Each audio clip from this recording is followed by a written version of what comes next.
Magandang araw po sa inyo lahat. Ako po si Banat Bayat. Ngayong araw na ito, pag-usapan na naman natin ang mga nangyari ho sa ating bayan. At ulit-ulit natin sinasabi na pag tama, palakpakan, pag mali, banatan. Hindi po importante kung anong kulay ng politiko, kung sino pa man siya. Basta pag tama, palakpakan, pag mali, banatan. At tayo rin po ay galit na galit sa chismis at fake news. Itaas na po natin ang antas ng pagbablog na kung saan tayo ay nagre-react sa totoong balita. Hindi ho sa saan-saan po natin napupulot. Okay? Hindi ho yung puro kwento-kwentuhan lang. Kasi alam nyo, ngayon hong makabagong panahon ng social media, medyo nabababoy po ang katotohanan. Madalas ho natitwist, ika nga. Dahil ho, meron lang talagang iilan, hindi naman po lahat, ilang mga vloggers na ang concern ho ay ang views o di kaya yung content. Wala na ho silang pakialam whether kung tama o ito po ba ay talagang nangyari. So doon po tayo sa tama lang, sa totoong nangyari. Doon lang po tayo magre-react. Kung hindi naman po totoong nangyari yon, kung yun ay haka-haka lang at sa tingin mo itansya mo lang dahil lang sa malikot mong pag-iisip, diretsuhin natin na ito'y opinion lang na ito sa tingin ko. Pero kung ano talaga, wag ho natin nung imbento, wag ho tayo mag-imbento. Okay, yan po maasahan nyo. Walang iba kung hindi sa Banateros. Ayan. Ganun. Okay, eto na nga. Alam nyo, eto lang, kwentuhan lang tayo ng bahagya. Noong una pa lang, hindi ko lang ito sure. Kaya lang, naaamoy ko na Naaamoy ko na noon na ang SMNI probe na ginagawa sa Senate.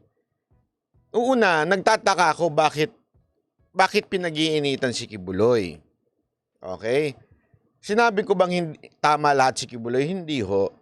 Pero tandaan ninyo, ano ho ba ang pinaka-root problem ho nito? Nagsimula ho itong lahat nitong probe na ito dahil doon sa quote-unquote fake news nung dalawa nilang host. Okay? Na meron naman talagang ganon sariling opinion ang mga host. Kasi kahit sa ibang mga istasyon, kanya-kanya ho yan. Kaya nga, di ba, meron lumalabas na disclaimer na kung ano man ang sabihin ng host ay labas po ang istasyon dyan. Hindi po yan ang ibig sabihin na pananaw ng istasyon. Kanya-kanya ho yan. Hindi ho pinipigilan ang mga host ng SMNI. Ngayon, dyan nagsimula yan, yung issue na yan, na kesyo fake news ang SMNI, kaya pinasuspend, kung ano-ano pinagawa, tapos eventually, kumurba, ika nga biglang lumiko, bigla hong pumunta kay Kibuloy na usapan. From SMNI, naging Kibuloy. Ano ba ang problema ho doon? Tandaan ninyo, sabi nga sa papel, hindi na ho hawak ni Kibuloy yan. Kasi ho, iba na ho ang may hawak ho ng SMNI. Yan nga ho yung defense ni Attorney Mark Tolentino na sinasabi niya, wala nang kinalaman sa SMNI si Kibuloy. Although, if you would see, may programa siya doon at syempre, nire-respeto ho siya. Naturalmente, kung ikaw ay dating chairman doon, kung ikaw man yung dating pinununong kasi ngayon, parang ano na siya parang hindi na po siya ang pinaka ng kanilang ng SMNI. Iba na ho. Iba na ho namumuno sa papel. At matagal naman na ho yun. Matagal na po yun na nakarehistro sa ibang pangalan. Ngayon, bakit ang pinagpipilitan ay si Kibuloy? Di ba ho? Yun ho ang tanong ho dyan. Bakit kung may problema pala SMNI, bakit si Kibuloy na hindi naman na siya ho ang head ng SMNI? Doon pa lang questionable na ho yun. Kung talagang ang issue ay yung quote-unquote fake news ng SMNI, di sana yung SMNI yung targeting nyo. Pangalawa, kung talagang fake news, meron naman tayong batas laban sa fake news. Pwede nyo naman pong isampa sa husgado yan. Bakit kailangan sa Senado? Okay, kasi nga, ito ho pala ang punot dulo nito. Ang punot dulo pala na kung bakit tinatarget si Kibuloy, ngayon lumabas na. Ano ho yun? Lumabas na po na ang target pala talaga nila ang mga Duterte. As far as I remember, kasi ngayon lumalabas na kesyo magkasama ang mag-ama o yung si Pangulong Duterte at si Mayor Sara Duterte, si Mayor before na BP na ngayon, Sara Duterte ang nagpupunta doon sa kingdom ni Kibuloy at merong dalang baril daw, di umano. So ngayon talagang kitang-kita mo, target na po na nila. Ito na yung ending ng kanilang script. Napaka-obvious halatang-halata di ba? Halatang-halata na ito na po yung script nila. Ang target ang mga Duterte. Panoorin po muna natin news kasi napaka-importante na pick upin natin dito yan Ito, pasok. Pinagtatrabaho raw ng walang bayad at inaabuso ng Kingdom of Jesus Christ ang kanilang mga miyembro. Pinasasapinan ng Senado si Pastor Apollo Kibuloy para sagutin ang mga alegasyon laban sa kanya. Nadawit pa nga pati sina dating Pangulong Rodrigo Duterte at Vice President Sara Duterte. Nasa frontline balitang yan si... Actually, unang reaction ko nga dyan, si VP Sara Duterte. Malamang si PRRD madalas pumunta doon. Hindi naman tinatago yun, nakabidyo pa nga yun. Tapos, ba't pati nadamay si VP Sara Duterte? Parang hindi naman po ata punta si VP Sara Duterte doon Halatang talagang ipinilit SMNI, actually feeling ko more than PRRD, ang talagang tinarget dito si VP Sara Duterte. Everything na nangyayari ngayon, para siraan si VP Sara Duterte dahil sa 2028 election. Kaya lang, talagang tatamaan si Kibuloy, tapos tatamaan yung tatay, tapos biglang babandas papunta sa kanya. Di ba? Ganun di ba hindi naman masyadong, ewan ko kailan lang siguro nagkita yung si VP Sara Duterte at si Kibuloy. Hindi ganyan. Hindi ewan ko, iba sila ni PRRD pero si VP Sara Duterte, hindi mahilig sa ganyan. At ang alam ko, at alam din ng lahat, ng mga lalo na mga taga Davao, hindi porket kaibigan ni Pangulong Duterte, kaibigan ni VP Sara Duterte. Maaaring nagpunta lang siya doon to, alam mo yun, courtesy ba? Okay? Pero not really katulad ni PRRD na merong relationship na pakakaibigan kay Kibuloy. Pero dito kay VP Sara Duterte, parang, ano to? Basta lang ma-shoot, parang kay Las Cañas. Di ba ganun na nangyari? Hindi kasali si VP Sara Duterte noon. Biglang ngayon, alam nilang malakas sa 2028, sinali na nila. This time, hindi naman talaga kasali si PR. Di ba, pag nababanggit si Kibuloy, laging nababanggit sa news si PRRD. Never nabanggit si VP Sara Duterte. Bakit ngayon sinaksak si VP Sara Duterte? Kasi nga ang punto dito, na pag siniraan, nakakita ng mali dito kay Kibuloy, i-connect. Siyempre si VP Sara Duterte at si Pangulong Duterte. Matik na yun. Ganun ang ginawa nila. Ano ang tawag dyan? Naku po, yan yung tinatawag na, yan ang kanilang PR script nila yan. Naku, halatang halata. Kung hindi nyo nahalata, naku po, ang mga banateros nahalata yan. Camille Samonte.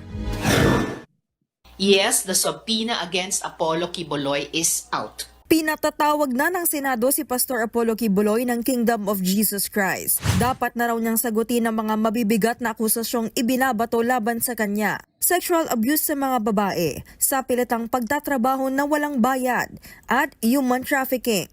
Kabilang yan sa mga isinawalat ng mga biktimang humarap sa pagdinig kanina ng Senate Committee on Women, Children, Family Relations, and Gender Equality. Bangungot daw ang naranasan ni alias Rene magmula nang umanib siya sa Kingdom of Jesus Christ noong 2015.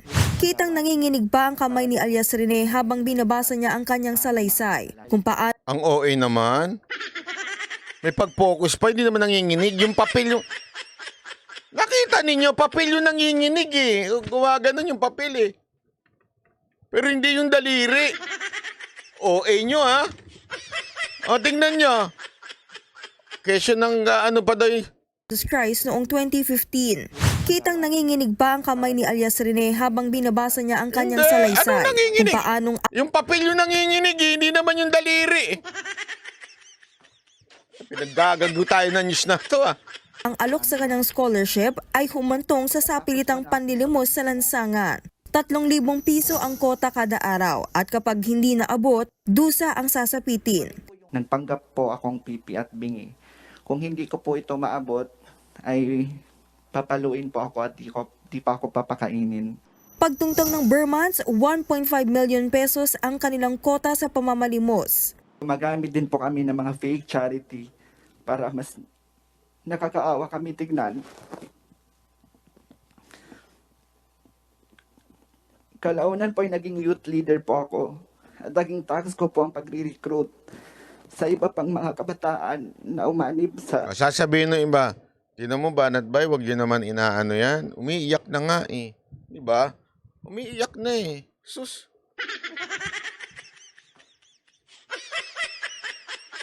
Hindi naman sa sinasabi natin, lahat na sinasabi niya mali ah.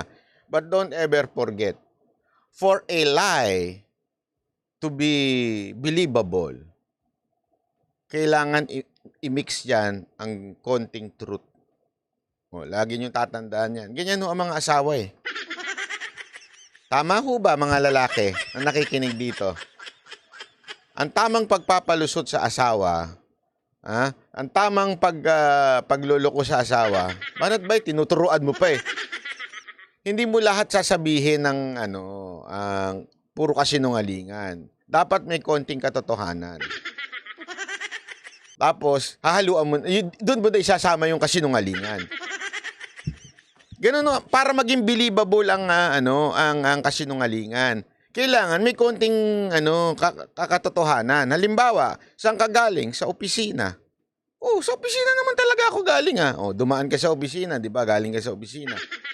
Pero bali kasi yung tanong eh. Saan ka ba galing bago ka dumating dito? 'Yon. Ibig sabihin, may sinegway ka. Oh. Pero sa totoo naman, opisina. Oh, galing sa opisina. Sumegway nga lang. Oh, ba't ganon? Oh, bakit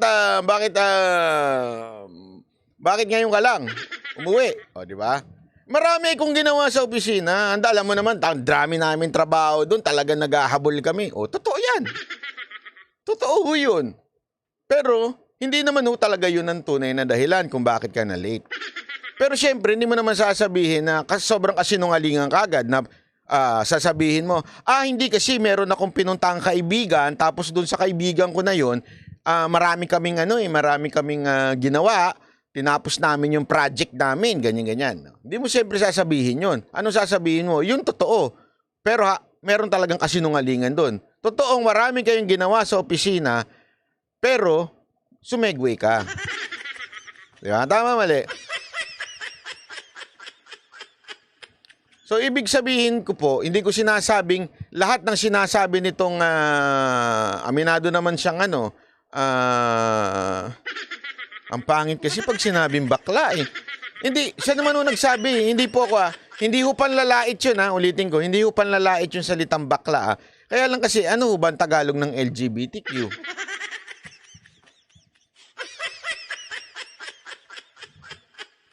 Binabae. Hindi, di ba ho? Ito, lang ho ito katotohanan lang ang pinag-uusapan natin dito. Walang halong panlalait. Kasi sabi niya, dati naman siyang LGBTQ daw. Ano ba ibig sabihin ng dating LGBTQ? Ano ka ibig sabihin ng LGBTQ? Anong Tagalog niyan? X-Men. Dating...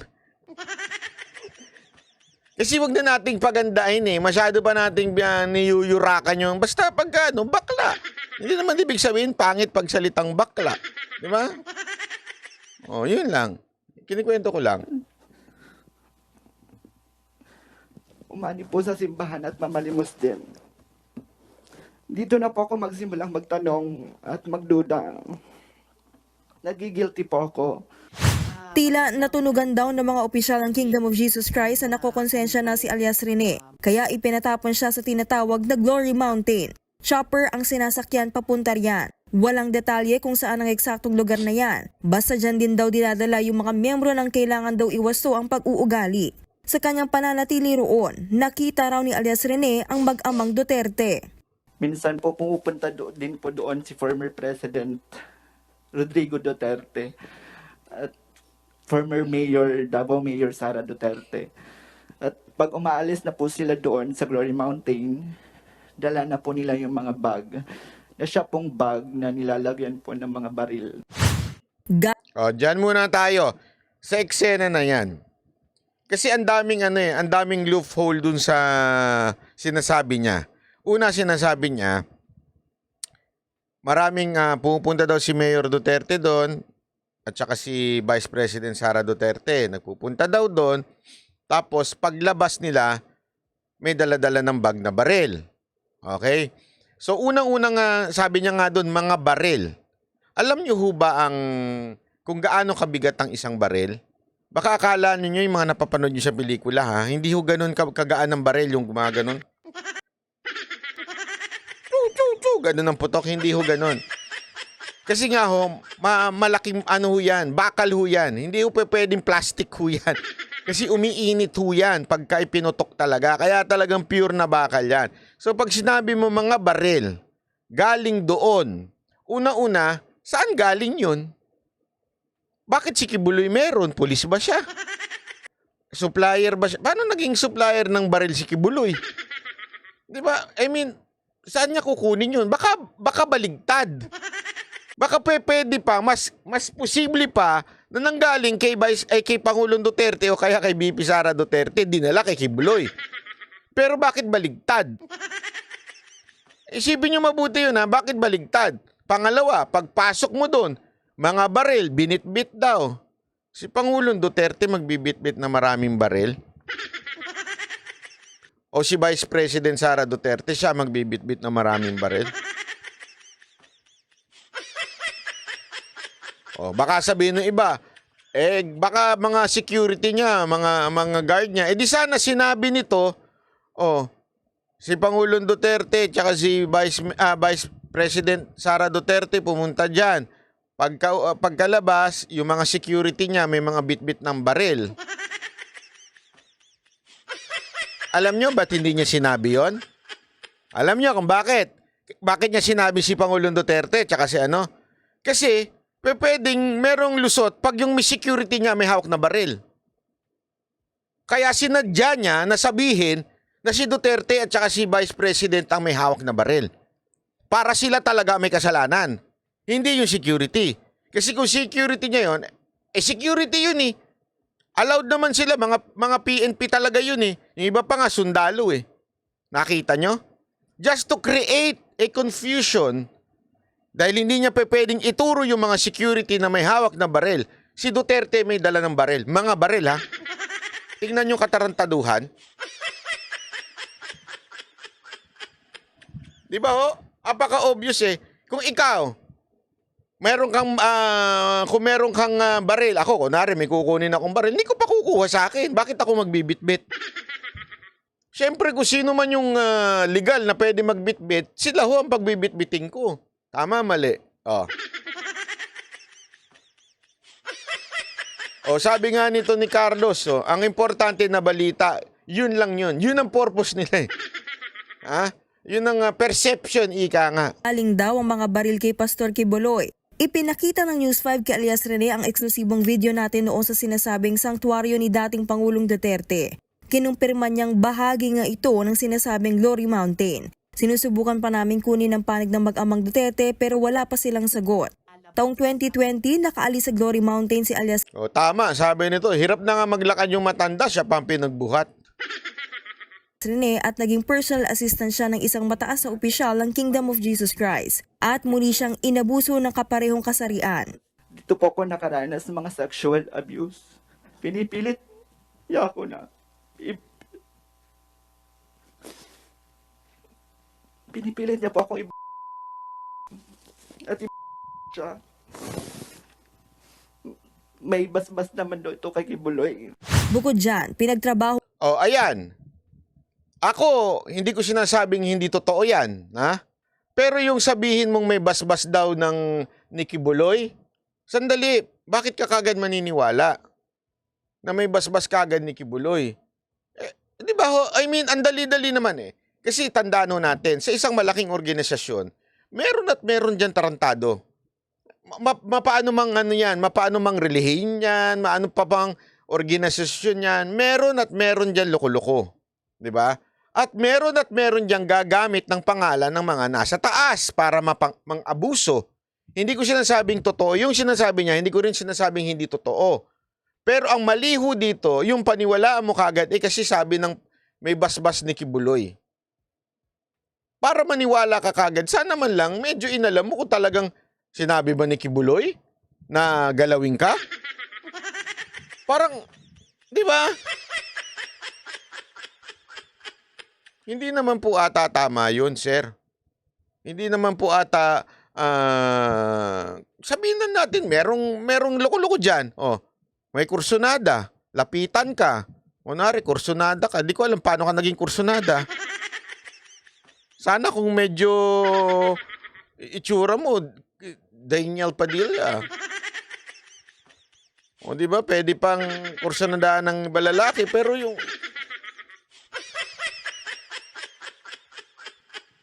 Hindi naman sa nilalait ko itsura niya, ha? Pero halimbawa lang, kung may talaga lumapit sa'yo, tas ginamit lang si Kibuloy, pambihira sa Pilipinas pa naman. Hindi totoo, sa Pilipinas pa naman. Traffic nga eh. Sino ka? Driver ako ni General. Sinong General? Basta si General. Driver ako ni Senador. Sinong Senador yan? Basta si Senador. O, ito, kausapin mo. Senador. Ito dumaan lang ako sa busway kasi pinamamadali mo ako. Ito, si Senador. Di ba?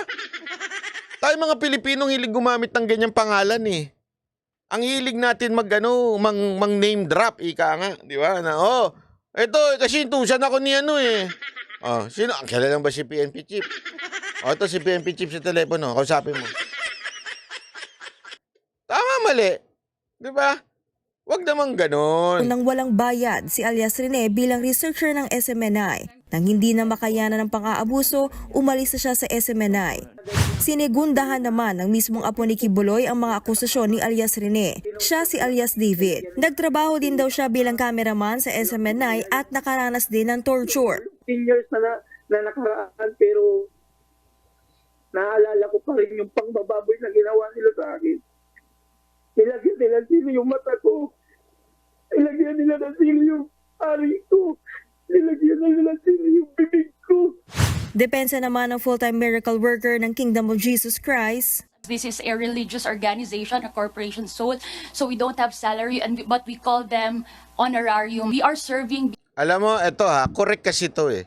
Kasi naalala ko ito nung nasa youth pa ako. Lahat doon talaga namang walang pilitan. Kung gusto mong sumali ng worship team, kunwari gusto mong, ang tagal ko doon na gano'n, nagtrabaho, hindi naman nagtrabaho, sabihin, ang tagal kong, basta, hindi ko na nasasabihin kung ano ginagawa ko doon. Basta, may hawak ng worship team ng youth namin, hindi ko kami sumasahod doon. Kasi it's a voluntary, it's a church. Voluntary. Kung ayaw mo, di umalis ka. Ganun lang kasi, tama siya eh. This is a church. Anong gagawin mo? 'Di ba? Ngayon, ibig mo ba sabihin, tama yan, banat bay na ganito? Sandali ho, church ho yan. Anong gagawin natin? Kaya nga yumayaman ng church. Hindi ko sinabi sila. Hindi, alam nyo, kasi totoo naman yan. Even in the New Testament, remember yung mga disciples noon, mga unang lahat sila, ibinebenta nila yung lupa nila. Ibinebenta nila lahat ng pagmamayari nila, ibibigay nila doon sa mga disciples para gamitin sa ministeryo. Ganun talaga eh. Di ba? Kaya nga yung dalawang nagnakaw na mag-asawa, patay on the spot yung nagsinungaling. Naalala nyo yun sa Acts, nandun yun. Basahin nyo. So, voluntaryo talaga. Hindi na mo natin yan. We cannot fight over it. Bakit? It's a church. What can you do? Bakit sila tax-free? It's a church. It's part of our law. Kung gusto nyo, baguhin nyo. Di ba? I mean, we can complain kung labag yan sa batas natin. Problema, hindi eh.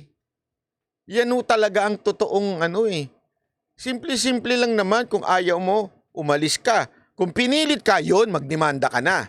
Forced labor na yon. Ibig sabihin, pinwersa ka talaga. Pero yung nandun ka, nagboluntaryo ka, tapos nag-e-expect ka ng pera, may tawag sa yung ano ka, dapat ka talagang sipain. Tama, mali. Kasi may ganyan talaga sa church eh. Ay, nag-volunteer ako so dapat meron kaming pakainin kami. Hindi. Sa amin pa nga naalala ko, labas kami ng pera, kami sarili namin. Kakain kami lang. Walang reimburse. Walang ganun. Ewan ko sa ibang church pero doon sa church namin walang ganun. Kahit nga yung pastor namin is living by faith eh. Nung time na yun Oh, yung sa una kong inatenan. Ganun, ibig sabihin wala talagang bayad. Wala. Okay? Sabi nga nito, you're doing it for God. That's what you believe. Okay? Una-una, hindi ko sinasabing pinaniniwalaan ko yung sinasabi ni Lucky Buloy o pinaniniwalaan ko yung faith ni Lucky Buloy. It's not that. Pero you cannot question if yung mga worker nila are free. That's a problem. Malaki kailangan, alam mo ang problema kasi dito, naging politika na. Naging politika na ho. Baka sabihin ng iba, bakit sila nagfa-function as a commenting on politics o sumasawsaw sila sa politika? Wala. Kasi alam nyo, eto ulitin ko lang, marami ho kasi ditong gamit ng salitang there's a separation between church and the state. Mali. Tama yun, separation of the church and the state sa batas. But it doesn't mean the church cannot say their own opinions about the country. Yan ang problema kasi may iba, basta lang makakote. Meron separation of the church and the state. Sa legal lang yun. Hindi yun kasama sa mga opinion. Hindi ibig sabihin, hindi magsasalita yung mga membro. Kung gusto nila magsalita sa bansa, kahit sila anumang church niyan, Pilipino pa rin sila. May karapatan silang makialam sa ating bayan. Tutuktok ako kayo, gamit kayo ng... Alam mo yan kasi hilig ng mga Pilipino, gamit ng salita na hindi naman alam. Ang ibig sabihin. Separation of church and the state. Pero pagka Senate hearing na, hindi na siya separated. Because this is voluntary, this is being a missionary, so this is not actually employment. Gate naman ang chairperson ng komite na si Senator Risa Hontiveros. Malinaw na may human trafficking at labor exploitation sa SMNI. Kailangan din talaga yung patuloy na pag-inspect dito, di lamang ng DOJ, pati ng DOLE. Kasi kung ano yung aspeto. Ito naman,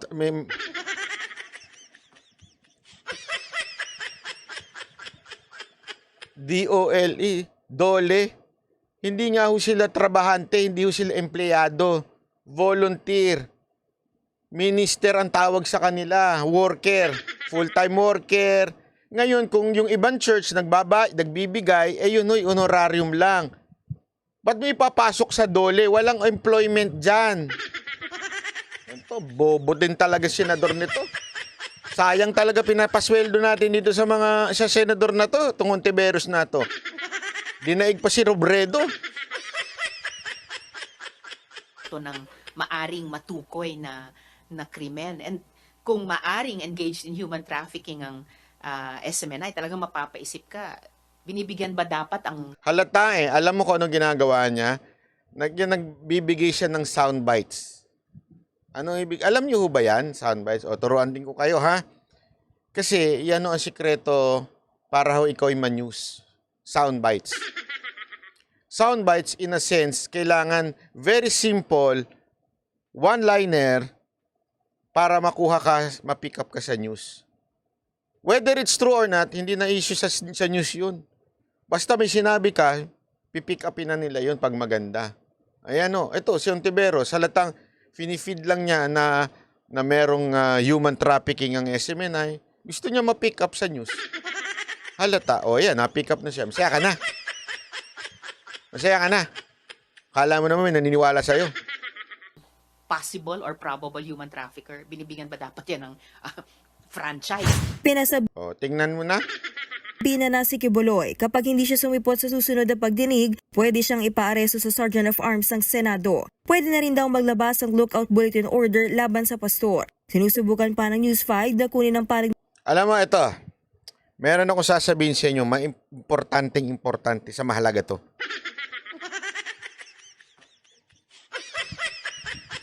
Iba nakikita ko dito. Iba. Alam mo, ito nakikita ko. Alam mo naman tayo, meron tayong third eye. Pero hindi sa multo. Sa mga bagay-bagay sa mundo. Sa politika. Alam mo, nakikita ko dito. Igagaya to kay Tebes. Naku po, sinabi ko na sa inyo. Ganito rin ang ginawa kay Tebes noon. Kung maaalala nyo. Ayan, accusation, ganyan-ganito. Sa totoo lang, delicates dito si Kibuloy ha. Bakit ipinasok yung barel? Eto. Pag may kaibigan kayong pulis, yan ang pinakamadali para maaresto ang tao at tumagal sa kulungan at hindi makapagpiyansa. Barel. O kaya droga. Actually, yung droga medyo baril talaga. Pag tingnan nyo sa batas yan, pag ang nakuhanan ka ng baril, walang piyansa dyan. Kulong ka talaga. Kaya iyan ang usualing itinatanim. Kaya ang mangyayari dito, feeling ko katulad nung kay Tebes. Ngayon, isipin niya, out of nowhere, dating issue, labor issue lang. Labor issue lang dati. Ano pa mga issue? Mga issue ng pang-aabuso. Bakit biglang sumulpot tong baril? Kaibigan, salamat po. Alam niyo kung bakit? Andali ho kasi. Andali makulong ng isang taong mahulihan ng baril. Since ikinonect na nila dito sa witness na may baril doon sa Garden of Eden. Ano ba yun? Kingdom of whatever. Kung ano man yung tawag nila doon sa lugar na yun. Iisipin nyo, magbato lang ng granada dyan sa loob. As in magbato, hindi pasabugin ha, magbato lang. Kasi ang laki niyan eh. Ang kwento nga sa akin, ang laki-laki daw ng lugar na yan. Sobrang laki. Tandaan ninyo, ganyan yung nangyari kay Tebes, wala sa bahay nakuha. Alam mo kung saan nakuha? Doon sa malayo. Doon sa hindi na pinupuntahan. Doon itinanim yung baril. Hinukay, itinanim yung baril. Tapos pinalabas na itinago doon yung baril. Since it's still the property of Tebes, yun ang inakusa. Tama, mali. Imagine niyo to. Ang laki ho ng pagmamay-ari ni Kibuloy dyan. Siyempre, kung pagmamay-ari niya yan, kingdom niya yan, sigurado ko, maglagay lang ng konting baril dyan, granada, magbato, ibig sabihin, hagisan mo lang doon sa loob para may granada doon, tapos biglang i-raid. Pag nahuli siya, kulong. Walang piyansa. Ganun no. Naintindihan mo natin? Ganun katindi po yan, mangyayari dyan. Sigurado ko, yan ang next, ipare-raid. Tingnan nyo, i-request ipare-raid yan, as in, i-raid doon ng kapulisan, tapos may matatagpuan.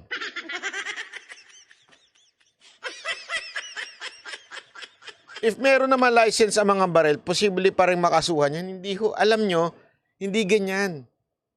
Alam naman yung may lisensya ang kukunin. Siyempre yung itatanim, walang lisensya. Tama, mali. Tetebesin yan. Tama. Yan ang term ni Diego Latigo. Tetebesin nila yan. Sigurado ako gaganyanin na yan. Tapos, kung hindi man, maglalagay ng mga sirang mga high-powered. Pansinin ninyo yung mga high-powered na na-discover kay Tebes, baka mga sira pa yun eh. Yung mga bulok na hindi na ginagamit, pero still considered as firearms yun, di ba? Baka maglagay ng kanyon dyan, maglagay ng kung ano-ano, tapos eventually, mayari. Eto, meron ako ikikwento sa inyo. Eto, katotohanan to. Hindi ko lang siya pwedeng pangalanan kasi I'm not authorized na ikwento to. Pero ito, kinuwento mismo sa amin, 3. Dali, iniisip ko kung paano ko ikikwento. Baka mamaya madali na naman tayo sabihin, chismoso mo talaga banat.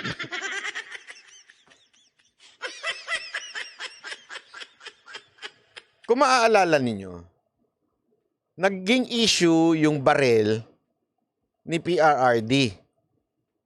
Tama, mali. Mapag-usapan namin yan. Walang issue dun eh. Lahat naman nun lisensyado at ang definition ng kanyang LTAP is collector siya. Kasi meron yan eh, may criteria yan. Okay? May criteria yan sa loob ng LTAP mo. Ano yung mga criteria mo. Since nandun siya, allowed siya. Pero alam nyo, before umalis si Pierre Adin, rehistrado lahat yan, di ba? Kasi alam na ho nila na dyan dinadali ang mga opisyal ng gobyerno. Noong una, sabi ko, medyo ako. Hindi naman, parang okay. Sige. Until, meron na naman kami na-meet ng Banateros Brothers. Na-meet namin, di ko na lang sasabihin kung sino ito. Dati ho itong opisyal, malapit kay Pangulong Marcos, tapos nawala sa gobyerno. Ito sabi niya sa akin. Merong nag-try na magrehistro ng barel under his name. Yeah. Ganun kalupit ha. Merong nagrehistro ng barel under his name. Hindi ho siya nagrehistro nun, pero nirehistro lang. Buti, nakita niya. So, sinulatan niya na yung PNP at sinabi niyang, hindi sa akin yan, humingi siya ng certificate na ito lang ang baril ko. Wala nang iba. Kasi nga ho, bakit ganun? Nakwento mo yan, boss. Nakwento ko ba? Makakalimutin ako. Bakit to ganun? Kasi nga ho, laging baril ang pinakamadaling itanim na pag ikaw nahulihan, walang piyansa. Gets ninyo? Kaya nga, out of nowhere, tetebesin ang gagawin dito kay kay Kibuloy. Since malaki yung property niya, hindi mo naman mababantayan yun. Kahit sobrang dami mong security guard, kahit sobrang dami mong, kung ano man ang tawag nila, goons o whatsoever, hindi mo mababantayan ang hekta-hektaryang lugar mo. Di ba? Tapos, pag nagkaroon ng raid, naku po. Kaya nga, di ba, tandaan ninyo, yung raid, yung warrant, okay? Yung warrant dapat specific kung saan. Kaya nga na-dismiss yung kaso ni ni Tebes tungkol doon sa baril Bakit to? Kasi hindi specific Ibig sabihin, doon daw sa warrant, kailangan nakasulat doon saan.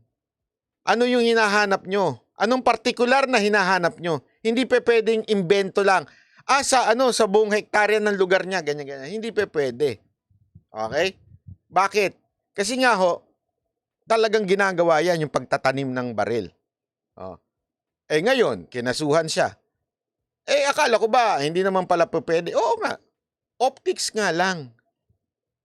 Yun ay para lang po makulayan na itong tao na ito, goons to, may baril to. Kasi yung mga tao, yung mga nanonood, hindi naman sila nagfa-follow ng news Meron mga tao talagang katulad ninyo nagfa-follow ng news.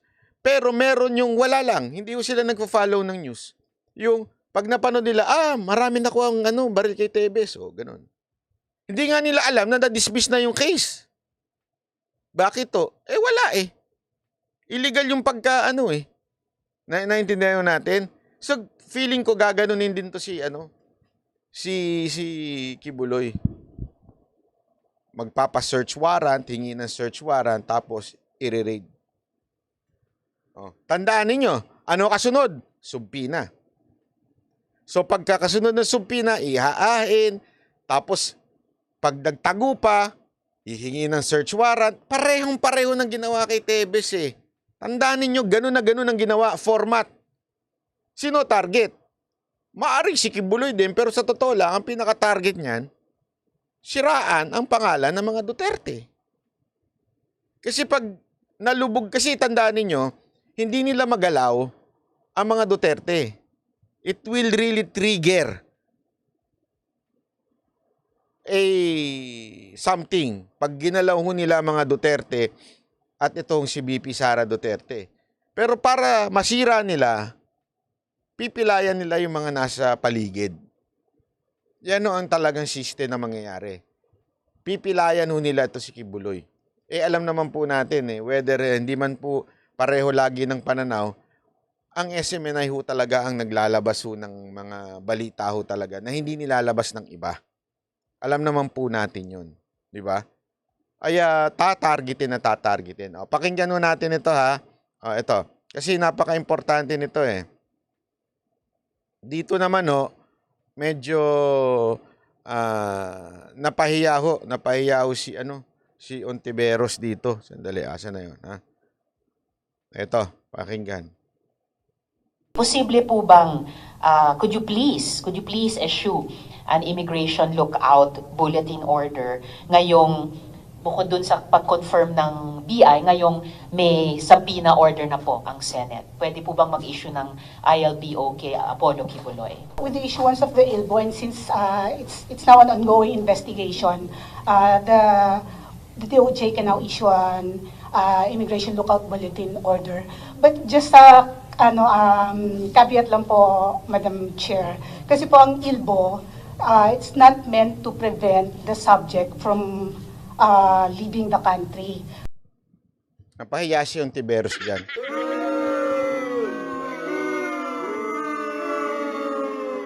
Inuutusan niya na kung pwede since magkakaroon na ng subpoena, nagmagaling ang lola nyo. Pwede ba magkaroon ng hindi pa alisin?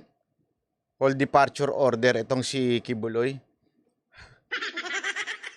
Sabi ni babae na taga DOJ ata, sabi niya, "Ma'am, ako, i-rewards ko na lang Ma'am, paalala ko lang. Wala namang kaso pa. Hindi nga to korte. Senate hearing ho ito eh. So, according to the law, kailangan may conviction. O kung meron mang kaso talaga, sampahan nyo kasi ng kaso. Puro kasi kayo dito eh. Hearing eh. Hindi ho ito korte. So, wag nyo kaming inuutusan. Ang pwede lang, lookout order. Ibig sabihin, titingnan lang namin pagka umalis siya, "Hi, Pastor Kibuloy." Ganun lang. Alam mo kasi, Ontiveros, wag ka magmagaling. Magtanong ka sa abogadong nasa paligid mo. Puro kasi lalaki nga, puro kasi kung sino-sino nasa paligid mo eh. Huwag kang Kung matatandaan niyo po, dati ho kasi meron kaming department order na in-issue para sa mga watchlist tsaka whole departure order. But this was declared unconstitutional by the Supreme Court. So, ito pong ILBO, it's just a way of monitoring. Monitor. Ginagawa nyo naman yan. Minomonitor nyo pag-alis. Mga pumupunta sa Davao, minomonitor nyo nga eh. Tinitingnan nyo nga yung flight manifestation. Diba? Alam nyo naman eh. Hindi nyo na kailangan yan lang ang pwedeng gawin hanggang walang kaso. Kaya sampahan nyo na kasi. Ang dami nyong anik-anik dyan eh. Ang dami nyong hanas. The subject of the order, but not to prevent the subject from leaving the country. So, ang maaari lang pong gawin nito is i-monitor ng ating immigration officers yung movement po ng tao. So, in case dumaan sila sa immigration counter, they just take note of yung itinerary niya, where the subject will travel. But apart from that, it will not prevent the subject from leaving the country. Wala po kayong official na kaalaman dun sa isang balitang lumabas na di umano ay lumipad na siya or tumakas papuntang ibang bansa? Tama po, wala po sa records namin yun. Re-rewards ko naman ang sinabi ni Arvin Santos. Madam, hindi po kasi kami naniniwala sa chismis. Kasi sabi niya, di umano umalis na. Madam, hindi ho sa amin pwede yung di umano. Sino kasi, Ogie Diaz? Di umano. Maganda, madam, maging vlogger na lang kayo. Pata sabihin nyo, galing sa puting ahas nyo. May nagsabi sa inyo, umalis na si Kibuloy. Ang title nyo, medyo clickbait din ha. Kibuloy, umalis na. Ayon sa puting ahas.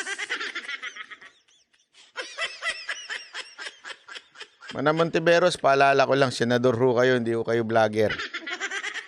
Ha? Parang awa nyo na. Bawal ang chismoso dyan.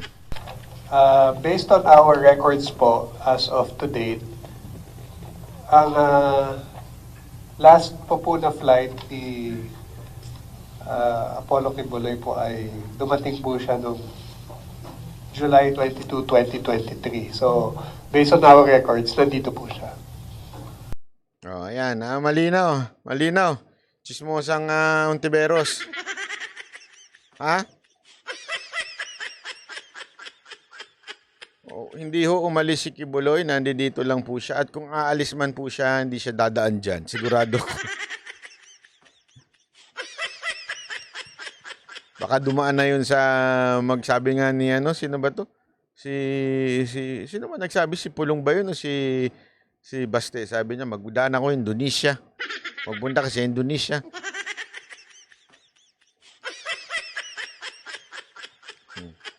Baka mamaya ang kasunod na niyan, Ontiveros, kakancelin nyo na rin passport. Grabe, no? Mga opposition ngayon, parang mga diktador, ano? Kung pag hindi nila nagustuhan, tatawagin terorista. Hindi nila nagustuhan kung ano-anong iimbentong kaso. No, ano pa? Kakancelin ng passport. Ay, sus.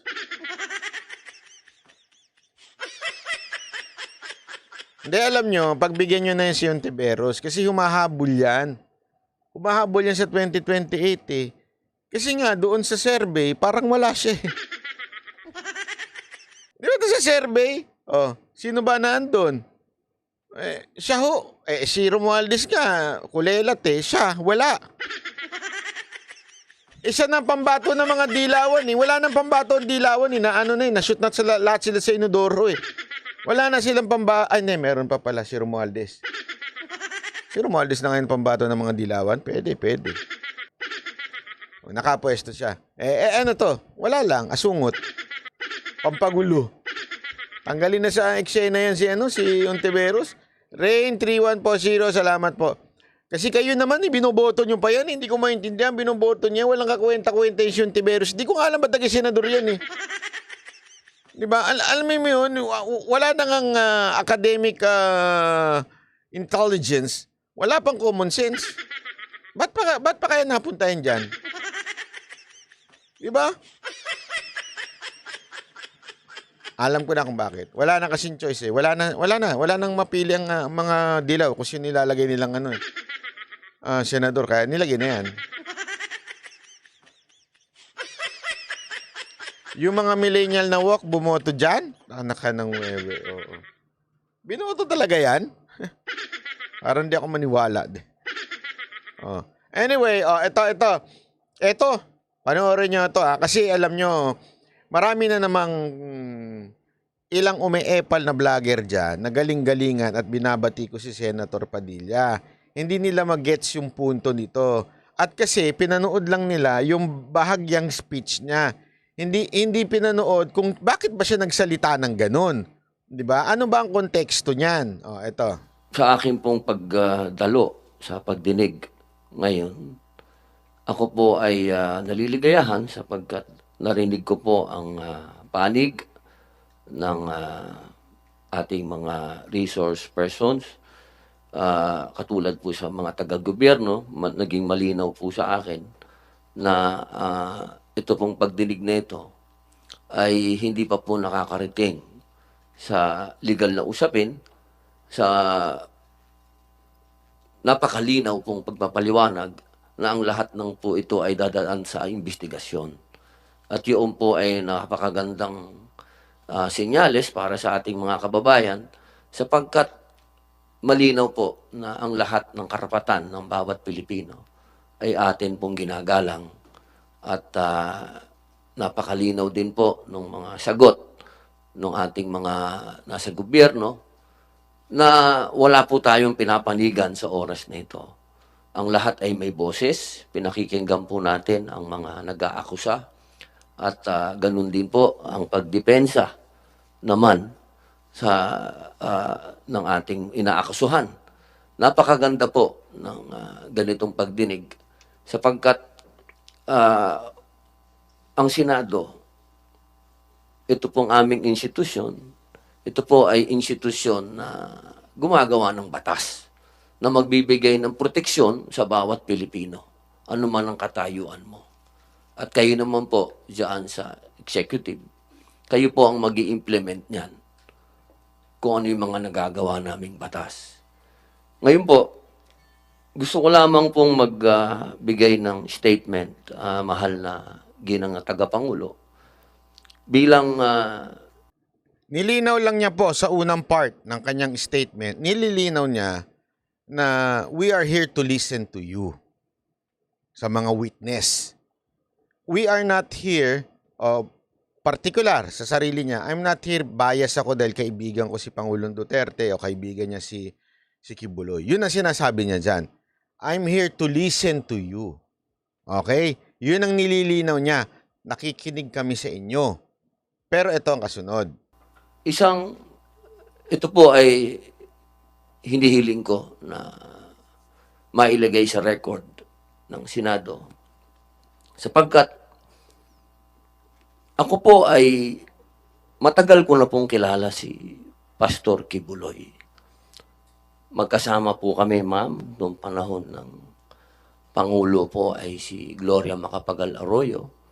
Kami pong dalawa ay magkasama sa peace, sa lahat po ng hakbang ni Presidente Gloria Macapagal Arroyo na magkaroon ng kapayapaan sa buong Pilipinas. Ako po ay hindi pa senador noon. Ako po ay isang artista na kilala sa usapin ng pamimigay ng pera. Pero kahit isang beses, hindi po ako hiningan ng pera ni Pastor Kibuloy. Ika nga po sa English, not even once. Diyan tayo. Bakit niya sinabi yan? Okay? Napakalinaw po kasi, dito sa pagdinig na to, pagpapanuorin mo, yung isa doon, sabi ng sabing pinagpapalimos sila para magkaroon ng pera, ganito, ganito. So sinisira yung nung mga witness, yung kesyo kailangan mamalimos itong mga ano. Ang sinasabi ni Robin dito, ako nga, na matagal ng kaibigan ni Kibuloy at alam na namimigay ako ng pera at dito susunod niya pa, kumakandidato ko bilang senador, hindi sila humingi sa akin. Eto, wait. Sasabihin ko sa inyo, ngayon ko lang sasabihin, ako, sinabi ko na sa inyo to. Ay, sinabi ko na ata, nakalimutan ko lang. Alam niyo ho ba na kalakaran ho yan sa mga nangangampanya? Pag nangangampanya kasi isang lugar, para tanggapin ka, tulungan ko ng mayor doon, kailangan mo silang bigyan. Yung governor doon, kailangan mong bigyan. Milyon-milyon, kaya gumagastos sila ng malaki. Hindi nila yan tatanggapin o i-deny nila yan, pero that's the truth. Reality yan. Alam ko ho yan. Kasi tandaan ninyo, parte ho din kami ng kumandidato ng Simo. Kaya nga kami natalo eh. Hinga kami. Wala kami maibigay. Ganun ho talaga eh. Lalo-lalo na kung ang tatakbuhin mo, Senator, para mapasama ka doon, bilihan niya ng ng sample ballot. Ibig sabihin, gusto mo isama ka ni Mayor sa sample ballot? O sige, magkano sa'yo? Magkano bibigay mo?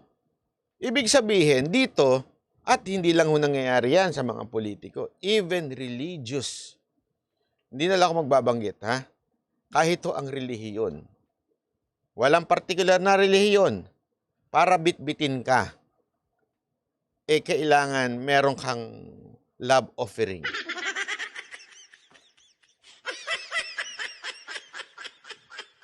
Para tulungan ka, mapa-lokal, mapa-national.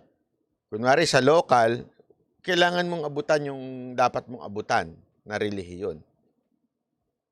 Tapos, tutulungan ka nung pare. Ay, mali. Ba't mo sinabing pare? Hindi. Pare, ministro, pastor. O, yan. Para malinaw tayo. Lahat to. Wala ho tayong inaano dito. Wala ho tayong ini-exclude dito. Lahat to, merong mga ganyan tiwali na talagang para tulungan ka. Oh. Mr. Senator, sira na yung kotse ko eh.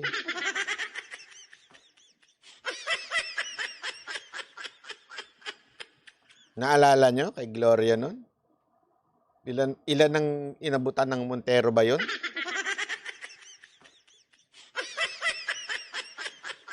Di ba? Eto, sinasabi niya, ako kumandidato na at lahat ni isang kusing hindi nanghingi sa akin si Kibuloy. Kung talagang, eto I'm not saying hindi ako naniniwalang hindi na mamalimos hindi yun ang punto ko dito. Pero sinasabi ko lang sa inyo, ano yung context ng sinasabi ni Robin Padilla? It's for you to decide if totoo kaya o hindi. But this is the context ng sinasabi ni Senator Robin Padilla. Na sinasabi niya, hindi ako hiningan. Ibig sabihin, hindi niya nakitang humuhut-hut si Kibuloy. Yun ang sinasabi niya dito. At nung ako po ay tumakbo na bilang senador at humingi ng tulong kay pastor, kahit 5, hindi po ako hiningan ng pera. Sana all. Mapapasana all ka na lang, ano? Pastor Kibuloy. Pag ako ba tumakbo? Barangay captain? Hindi, biro lang. Pero yun nang-gets ninyo. Ito, literal, inamin niya. Kaya nga alam mo, gusto ko itumaman to eh. Gusto ko tumaman to, napaka-honest na tao. Inamin niya. Humingi ako ng tulong kay Pastor Kibuloy. Iilan lang siguro ang aamin ng ganun. Di ba? Yung iba, tataas ng ihi. Ito talaga, inamin niya. Humingi ako ng tulong kay Pastor Kibuloy. At hindi niya ako siningil. Kung iba yun, naku po. Pastor. Ang gusto ko lamang pong sabihin sa ating pagdinig.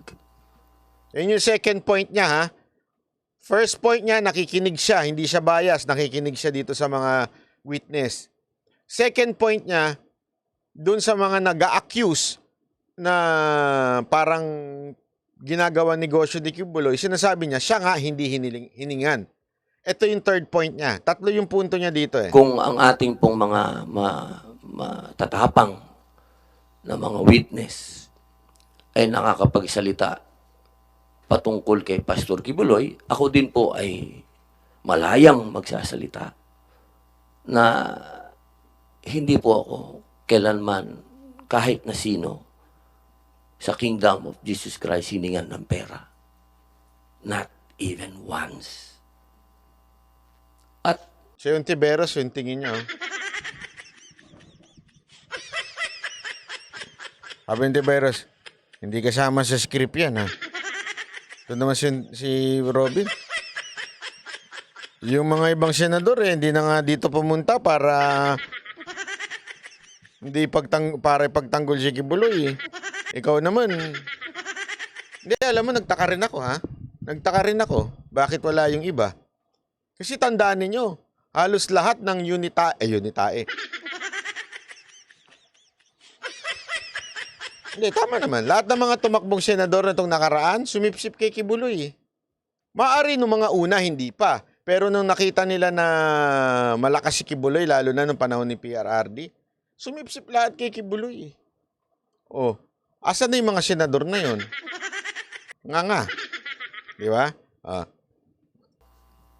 ako po ay magtatanong lamang sa ating mga witness. Alam niyo po, ako po ay gumawa ng isang pelikula laban sa New People's Army. Ito po yung Memoirs of a Teenage Rebel.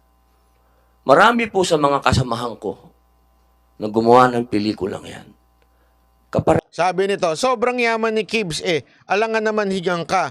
Anong rason, Senator Robin? Di babalik ko sa iyo yung tanong, Manuel. Kung sinasabi mong mayaman at hindi nga siya nanghingi ng milyon-milyon kay Senator Robin, di malamang, hindi rin sila namamalimos. Hindi, binabalik ko lang kasi mali yung logic niya Ipabato ko sa kanya yung maling logic. Okay? Kasi yun ang sinasabi mo, mayaman si Kibuloy, hindi ka hihingan yan. Ay, hindi yun ang punto dyan. Kasi whether mayaman o hindi, hindi ibig sabihin mayaman, di na sakim sa pera. Hindi yun. May mayaman na, ganun pa rin ang ganun sa pera eh. Di ba? Ang punto niya nga dito, hindi ganun si Kibuloy. Pinapasinungalingan niya yung mga nagsasabing inutusan sila, namamalimos. Di ba? Yun ang sinasabi niya dito. Oh. Pambira. Kaya Oh. po ni Doon nga galing eh. O di bakit di siya humingi kay Robin? Mas malaki yun. One time, big time. Eh, gawain naman talaga yun. Oh, yun ang punto ko dito eh. Gawain talaga yan eh. Ng mga religious groups. Pagka nilapitan sila, ano labo, piring mo. Gawain nila yan. Oh. Ngayon sasabihin mo, doon nga nanggagaling sa limos. Yung limos, ang tagal mo pa para kolektahin yun. Mangungolekta ka, 3,000 lang kada week ba yun? O isang araw o whatsoever? Dito, milyong kagad. Pag sinabi niya, sigurado eh. Gusto mo manalo? Gusto mo lahat ng boto ng kingdom? Sige nga, yung logic kasi mali eh. Pag mali ang logic, shut up na lang. nyo. Nagsalamin, nagtago, hindi nagpakilala. Pati yung direktor namin natakot. Pero alam niyo po, nung tinanong nila ako kung ako ba'y magpapakilala, ang sinabi ko po'y opo. Hindi po dahil sa hindi ako natatakot. Kung hindi, inisip ko po yung mga teenage rebels na naglabas ng mga mukha nila at nagsalita sila laban sa organisasyon na pinasok nila at sila'y naabuso. Ang ibig ko pong sabihin, wala po akong pinapanigan dito. Dahil ang Senado ay kakampi ng bawat Pilipino. Ang gusto ko lamang pong sabihin, kung tayo po ay mag-aakusa at titindig, kaya natatakot po tayo o hindi, kailangan harapin po natin kung sino yung inaakusahan natin. Nang nakikita po yung mukha natin at kilala tayo. Dahil yun po. Itsura na yung Tiberos, oh. Naninindak eh. Hindi ko alam ha. Ontiveros, bakit ka nakatitig kay Robin? Naninindak ka ba o may pagnanasa? Linawin ko lang, yung pagnanasa sa bigote ha. Hindi kay Robin. Kasi iba yung bigote ni Robin eh. Kaya talagang, sabi siguro nito, nakakakiliti siguro yung bigote nito. Kita mo, iba pa naman ang dating ni Robin. Sabi nito isa boat. Hindi ako nagtatanong, boat. Hindi, yan talaga ang tanong ko dyan eh. Ano sa tingin ninyo sinasabi sa utak ni Ontiveros? Nagagandaan siya sa bigote ni Robin? Naiinis siya kasi wala sa script yan?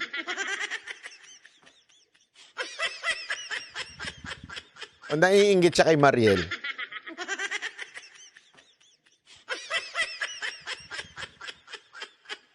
Ang matatandaan ng susunod na henerasyon kung paano tayo tumindig.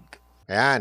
Ito yung third point ni Robin. Nasabi ko tama tong point ni Senator Robin. Bakit kanyo? Kasi ganito yan eh. Mag-aakusa ka na hindi pwedeng questionin yung credibility mo. Anong klaseng bayan meron tayo? Nakatakip ang muka?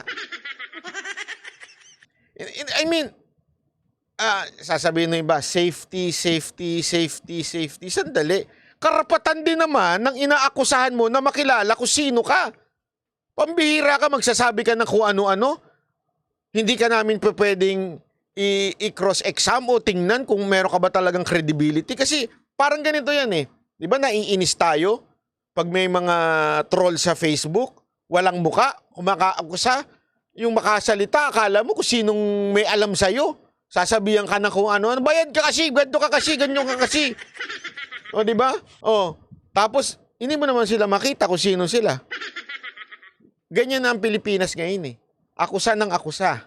Hindi nagpapakita. Well, in other words, wala hong pananagutan. Ika nga. pansinin nyo, sino yung malakas mag-akusa? Yung mga nakakalusot, yung mga walang pananagutan. Troll. Yung mga walang muka. Sa social media. At saka yung mga nasa ibang bansa. Why? Because it doesn't matter to them whether it's true or not. As long as we accuse you, okay na sa amin yun. Views na yun. O kaya naman, gano'n lang yan, pera-pera eh. Yung mga nag-aakusa na nasa ibang bansa, for the views yan, for the content yan. Eh yung mga nag-aakusa na troll, may sahod yan eh. Pera-pera nga, sabi ko nga sa inyo, yung mga ganyan pera-pera. Yung mga witness na wala namang muka, ewan natin kung ano ex-deal dyan. Hindi, baka may ex-deal yan. Kasi kung talagang ikaw, nag-aakusa ka na totoo sinasabi mo, paninindigan mo. Yan ang sinasabi ni Senator Robin. Kaya mong panindigan yung salita mo. Eto ka, Kibuloy, kasi ganito ginawa mo sa akin. Natatanda mo tong pagmumukan to? Gaganon ka pa nga eh. Kasi nga, matapang ka, malakas ang loob mo, na totoo yung sinasabi mo dahil kaya harap mo yung mukha mo. Di ba? Tama, mali. Yun ang sinasabi ni Senator Robin dyan. Kung talagang totoo yan sinasabi ninyo, magpakita kayo ng muka. Hindi yung hindi kayo pwedeng questionin. Di ba? Titig na titig eh. Hindi totoo naman eh, di ba ho? Ako, pagka meron akong ka-argument, tinititigan ko pa eh. Kasi sigurado kung totoo sinasabi mo, ito sinasabi ko. Sige, ito talaga eh. Kumbinsido kasi ako eh, na ito talaga yung sinasabi ko. Ikaw yun ang hipo ng ano ko eh. Diba? Hindi yung magtatago ka, sasabihin mo, ganito ka. Minulestya ka ng walang ano. Hindi pwede yun. Diba? Tatago-tago. Ano ito? Taguan? Karapatan din naman po ng ina-accuse nyo na protektahan nila yung sarili na depensahan nila yung sarili nila. Yun nga eh, banat bay. Sa Senate, hindi naman yun ang question doon eh. Sa Senate, baligtad. Totoo naman eh. Sa Senate, ito, totoo, sa Senate, accuse now, change later. Sa Senate. O di kaya accuse now, bahala na later kung ano mangyari, di ba? Depende, kung tinuloy yung bayad sa akin, tuloy natin. Pag hindi tinuloy, babaligtad ako. Baligtad eh, di ba? Tapos isa pa, sa Senate, accuse muna bago ka magbigay ng ebidensya. Okay na yung yung dal-dal-dal-dal, ayos na yun. Diba? Ayos na yun eh. Basta dumaldal ka, okay na yun. Ganun lang eh. Walang pananagutan. Kung ganun lang pala, kung maglabas si Kibuloy ng witness niya, na nakatakip din ang muka for protection. Ano sinasabi niya? Ikaw, Ontiveros, yung driver mo, nagja-jack and poy kayo bago kayo umuwi. Hindi, di ba? Halimbawa lang. Hindi, ito lang baligtarin natin ang senaryo. Si Kibuloy naman ang magsalita ngayon. Ikaw, Ontiveros, bago kayo umuwi ng driver mo, nagke-KFC kayo. Ang lakas mo nga daw kumain ng KFC. Kalap! Ang kalap-kalap! Ganun eh, di ba? Tapos, yung nilabas yung witness, sino nakakita? Yung doon, yung nakatambay doon na bebenta ng Yossi. Nakita niya kayo. Pakita mo nga, nakatakip ang muka.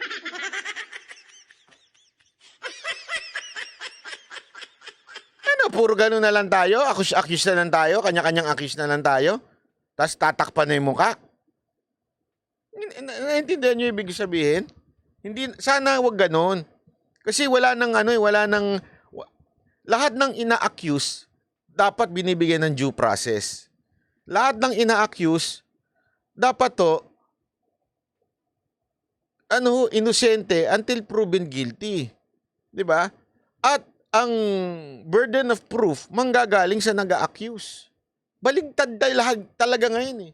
Ngayon, maghanap ka lang ng tao na magaling manginig ang kamay, 'di ba? Tapos takpan mo yung pagmumuka, sabihin mo lahat ng gusto mo, ligtas ka na.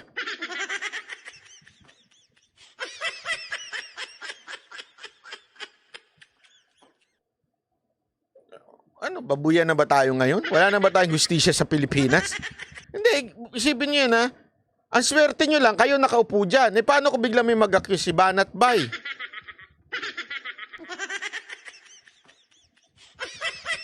Dali, baka mamaya mabigyan ko pa sila ng idea.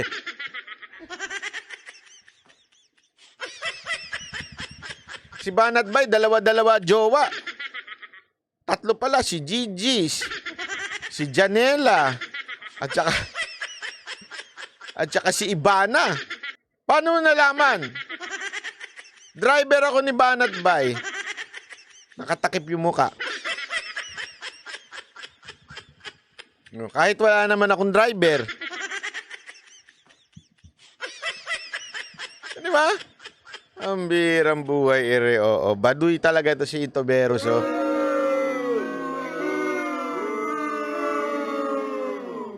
Anyway, sana lang, sana medyo, again, ha, ulitin ko, ha, si Andrea Bosay, ayoko yung Andre na yan. Sampaling ko,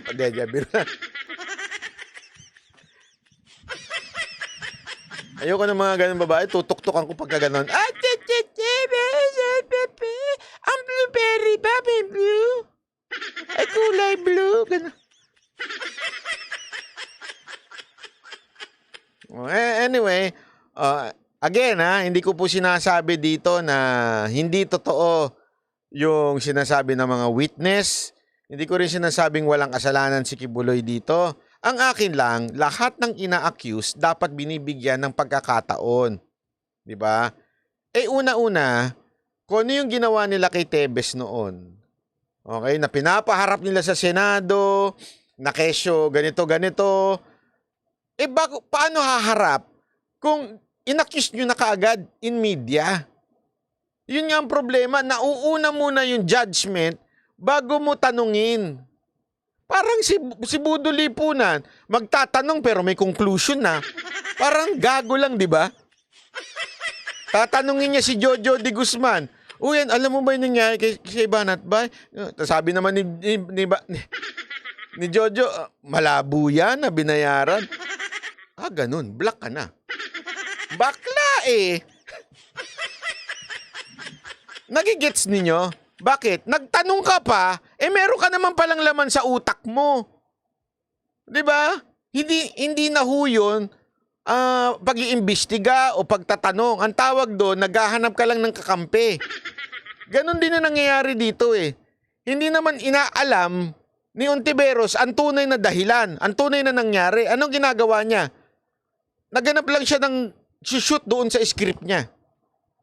So mali eh. Hindi dapat ganun. Kung talagang Senate hearing in aid of legislation, wala na nga yung aid of legislation dyan. Isipin mo, yan ang purpose yan, na in aid of legislation para makagawa ng batas. Wala na yun eh. Ang purpose na lang dyan, idiin natin si Kibuloy. Kasi pag naidiin si Kibuloy, diin na natin si Duterte. Tapos si VP Sara para may chance ako. Yeah, halata. Halatang style mo, Ontiveros. Siguro talaga, ewan ko, gusto mo lang makasama si Robin para mag-KFC kayo. Pero pasensya na, hindi ka papatulan ni Robin. Ang ganda ng asawa ni Robin Padilla. Ba't naman siya sa binas... Ay, wag naman ganun, Banat Bay. Sama mo naman. Wag mo na sabihin yun. Hindi ka ko na masabi, Diego Latid ko yung binasa. Ano? Dapat hindi ko sabihin yun, di ba, Diego?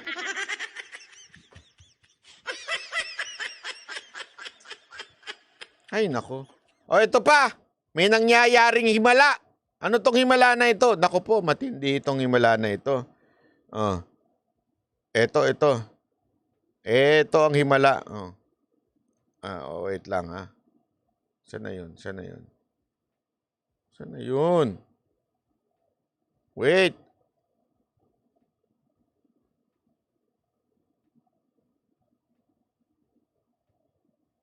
Ito. Pinabulaanan ng ilang senador ang umano'y pagpapalit ng liderato ng Senado ayon kina Senate President Pro Tempore Loren Legarda, Senate Majority Leader Joel Villanueva at Senator Jinggoy Estrada. Solido ang tiwala at suporta ng mayorya ng mga senador kay Senate President Juan Miguel Mig Zubiri. Tinawag naman itong intriga lamang ni Senator Nancy Binay. Tingin naman ni Senate Deputy Majority Leader JV Ejercito dahil ito sa nagaganap na bangayan sa pagitan ng Senado at Kamara bunsod ng People's Initiative. Ayan. At syempre, meron tayong hindi pinagkakasunod sa House. Hindi parang, yan, divide and conquer siguro para nagbabanggaan yung dalawang House dalawang houses. Malalo na talagang magkakaroon nito na. Pero sa ngayon, talaga ito mahirap palitan si Senate President Zubiri.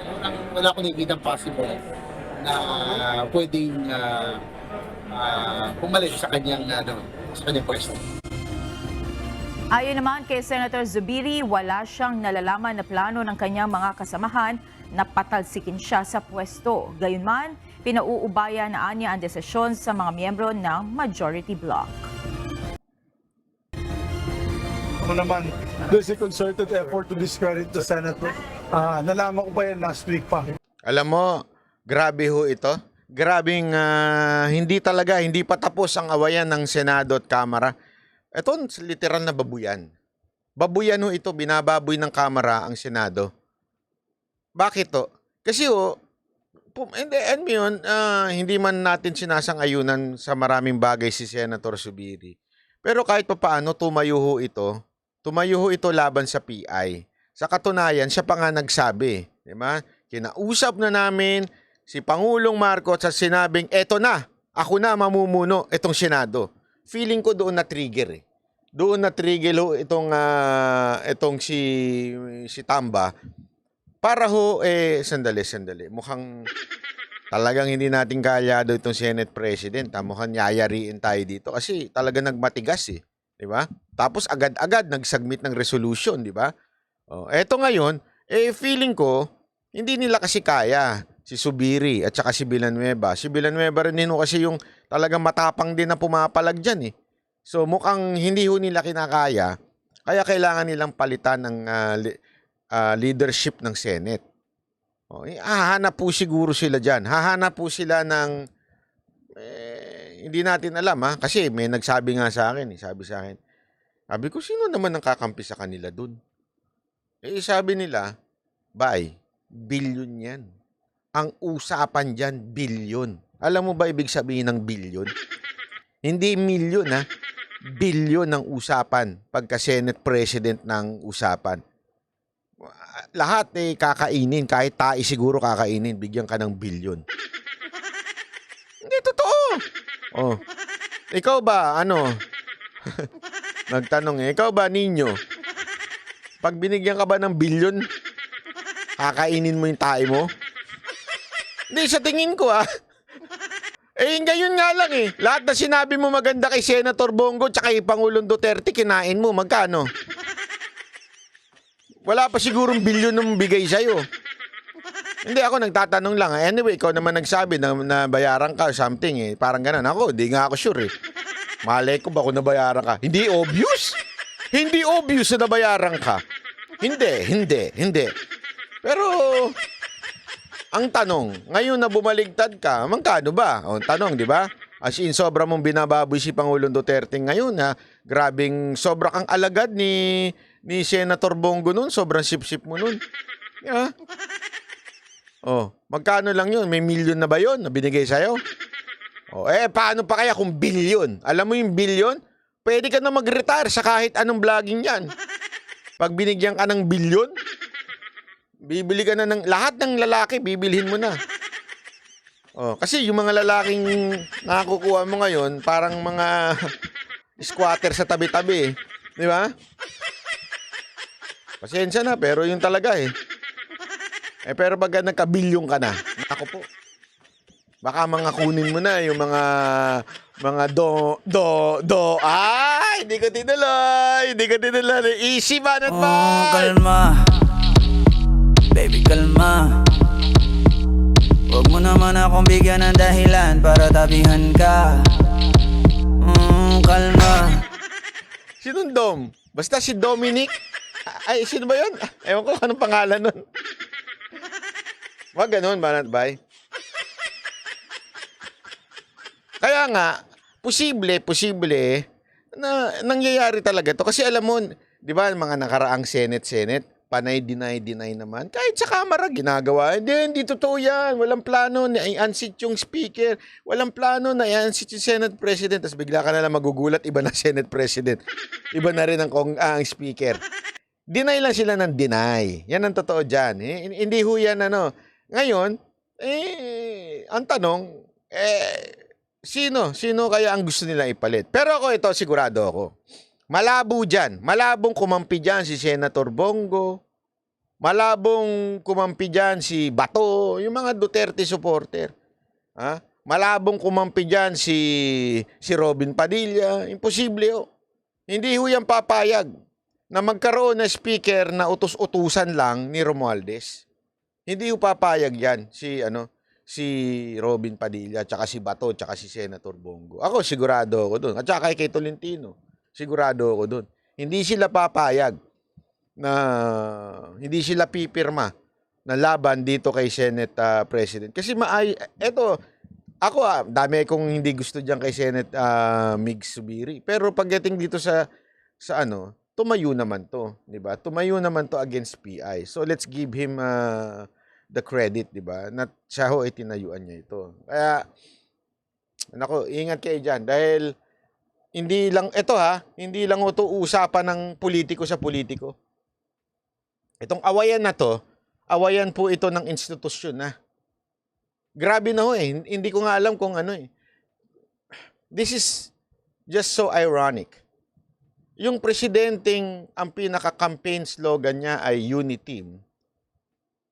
Ito ang pinakamagulong Congress. When I say Congress, House of Representatives and the Senate. Ito ang pinakasabog na kongreso. Ang mga mambabatas natin. Isipin mo, talagang sila. Kaya nga ito ipag-atake na sa institusyon ng Senate. Hindi na ito pag-atake kay Zubiri. Ayaw lang nila kay Zubiri kasi pumalag. So hahanapan na nila ng kapalit talaga. Yung tuta nila. Yung madadaan nila sa bilyon-bilyon. The irony, sorry, that ironic. Mali. The irony pala. Sorry naman, Bright. Basta. Sorry, the irony pala. The irony of this administration, di ba? Uniteam, pero itong pinakamagulo. Grabe, no? Ibang level. Ibang level lang labanan ngayon sa natin, sa mga mambabatas natin. Oh, anyway, ito pa. Ito. Gusto ko lang banatan tong ano to? Wait lang. Kinwestiyon ng ilang mambabatas. Hindi. Ayoko. Ito muna. Wait lang. Mas may importante pa dyan eh.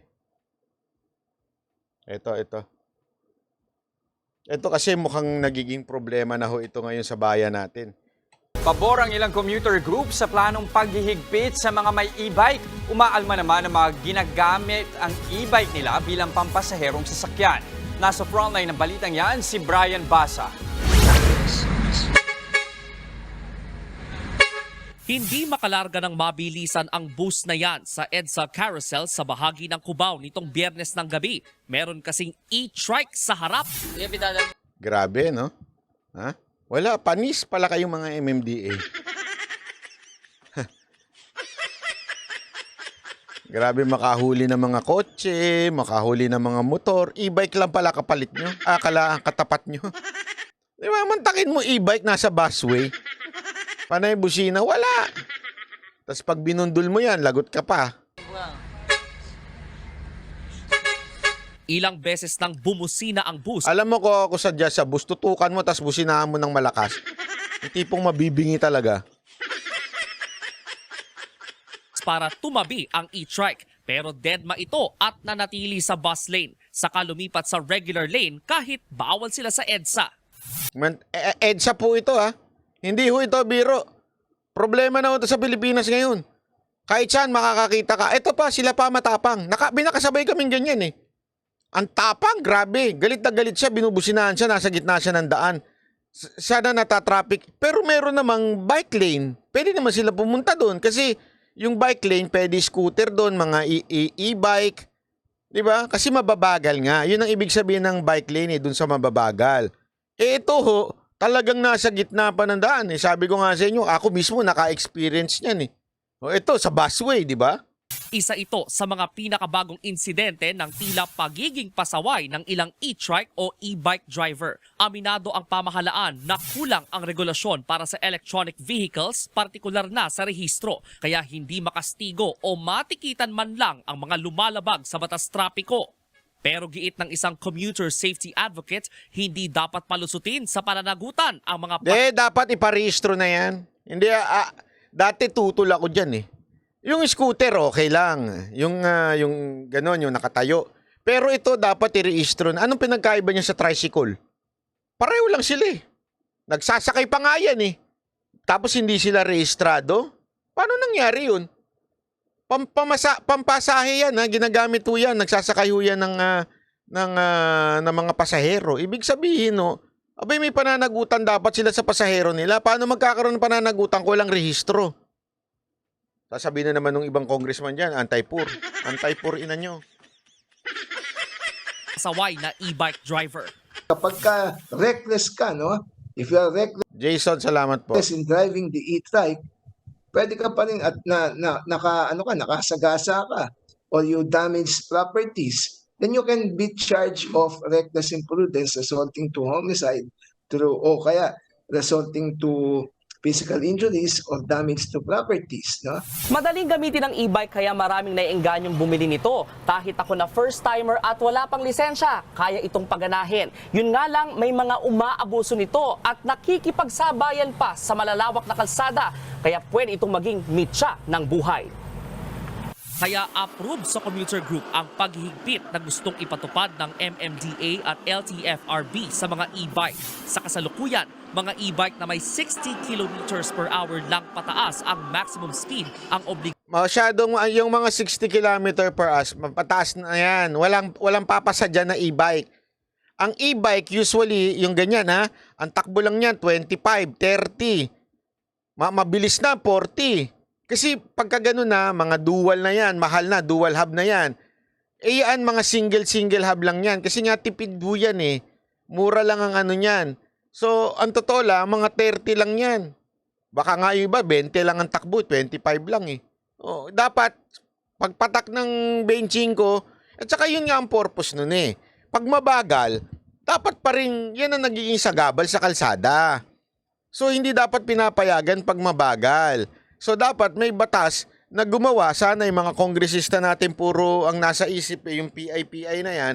Sana gumawa ng batas na bawal sa kalsada ang bawal sa yung main road ibig sabihin hindi pwede sila sa bus sa bike lane.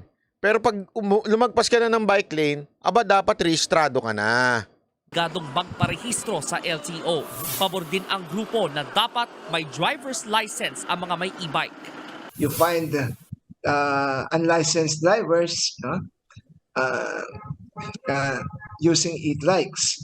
And they are using it not sa mga subdivision roads lang, but even sa mga major thoroughfares. I would rather knock on sa mga local legislators. Come out with orders. Tama, maganda siguro dahil wala namang silbi yung mga congressman natin. Maganda siguro sa LGU na lang. Sa mga LGU nyo na lang yan. Magpatupad na kayo sa mga sa mga councilor nyo. Magkaroon kayo ng ordinansa na bawal sa main road yan. Pwede sa yung mga barabarangay lang o sa mga subdivision, okay lang yun. Pero bawal na sa labas. Pag sa labas, dapat rehistrado na. Yun nga lang, kailangan LTO yun. Hindi, dapat mag-usap yung LTO tsaka tong LGU. Ordinances, where you have to regulate saan lang sila pwede dumaan. Ang 64 anyos na sinonito nag-aalala sa binabalak na paghihigpit ng pamahalaan sa gaya niyang may e-trike. Baka raw mawalan siya ng hanap buhay lalo't pinamamasada niya ang e-trike. Siyempre may edad na. Hindi na pwede sa kontraksyon. Mabuti kung may pinag-aralan, pwede ka sa opisina, tapos wala na. Kaya dito na lang. Pero kung matuloy ang paghihigpit, wala raw siyang magagawa kundi sumunod na lang. Kung ano ang desisyon ng batas, yun na lang, basta mahal. Hindi, ang ano dito, dapat mga politiko natin, tulungan din. Ang importante naman diyan disiplina eh. 'Di ba? Disiplina lang na sige, makakapagtrabaho pa rin kayo. Basta dito lang kayo, sa loob lang kayo. Dito lang kayo sa bike lane. Huwag kayong pupunta sa kalsada. Kailangan kasi may kaayusan. Hindi naman pinipigilan yung inyong ginagawa eh. Kaayusan lang, hindi kayo gumigitna. Ang problema kasi may mga pasaway eh. Talagang gumigitna. Gusto namin makabiyahe naman kami para sa paghanap buhay. Ang mga gaya ni Nonito na ginagawang pampublikong sasakyan ng e-trikes ang isa pang dahilan kung bakit din daw dapat manghigpit at disiplinahin ang mga e-bike o e-trike driver. Kapag ginawa mo yan, public utility vehicle, with more reason that regulation should come in. Kailangan na talaga na may lisensya yung driver regardless of the speed. Why? Because you have already lives to be taken into consideration. Nagbabalita mula sa Frontline Bright. Ayun, maganda punto niya doon. Pagka ginamit ng pampasada, talagang dapat may lisensya na. Hindi na pwede yung paano kaya no, scooter ginawang pampasada. Ang sweet-sweet ng mga naka-scooter na may angkas. Kahit alam naman nilang no-no yun. Alam nyo ba no-no yun? Yung nakatayo na may scooter tas may aangkas ka? Kahit bata pa, hindi dapat yun. Kasi iba ang balance ng scooter compare sa mga nakamotor. Iba yun. Kaya ewan ko ba, may mga kamote talaga eh. Hindi, bata lang naman to. So pag bata, hindi nasasaktan. Pag bata, hindi nasusugatan. Hindi, ang purpose kasi nun, para hindi ka babagsak eh, di ba? Hindi ka, pag bumagsak ka kasi, iba ho ang scooter. Pag preno ng scooter, alam nyo ba, tataob ka. Pag hindi dahan-dahan, pag binigla mo, tataob ka talaga. Paano pa kung meron kang kasakay? Di ba yun ang doon? Kaya dapat medyo disiplina lang, sa tama lang, hindi naman pinipigilan yung gusto ninyo. Anyway, ito, mapakalupit na pangyayari. Hindi ko alam talaga kung ano ba ang meron sa bayan natin. Ito, panoorin nyo yan, no? Watch again. Watch again another day. Yan, Ito kasi. Just flew today at ito ang bumulaga sa akin sa NAIA. Ayan, ha? In my years of traveling, this is the worst that I've seen anywhere, ever. What's worse, in one officer seeing I was taking video of the mess, asked me to stop and delete what I already recorded. The nerve. May ganun si kuya. May the nerve.